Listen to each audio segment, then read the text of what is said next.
हाँ हाँ तोहरे चक्कर में फेला मतियो भइल। अब खुशी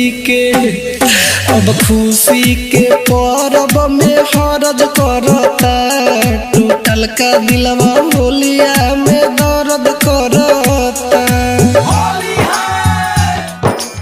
संगीत संतोष चौरसिया।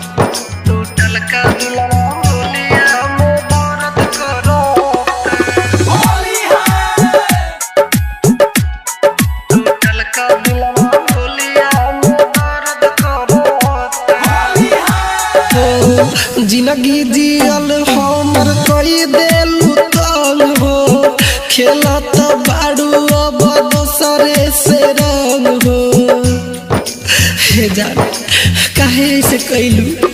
हाँ हाँ जिंदगी जियल हमर कई देलू तंग हो, खेलत बाड़ू अब दोसरे से रंग हो। इतना सतावल का फर्ज पड़ता, इतना सतावल का फर्ज पड़ता। टूटल का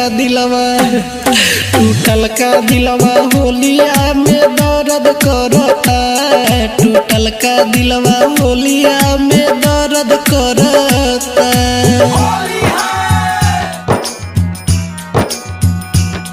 टूटल का दिलवा होलिया में दर्द करता।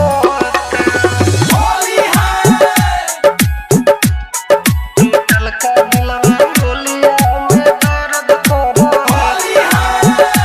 हो बाबा उज्जैन में का पहिलू सनम हो, समझ प्रेमी के दे देलू गम हो। हे जान ठीक ना कैलू?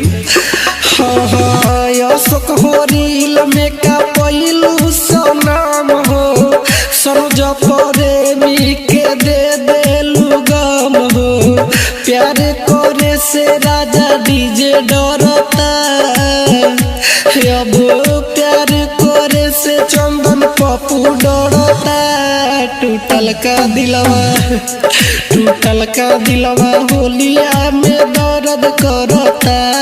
टूटल का दिलवा होलिया में दर्द करता। हाँ हाँ तोहरे चक्कर में फेला मतियो भइल। अब खुशी के परब में हरज करता, टूटल का दिलवा होलिया में दर्द करता।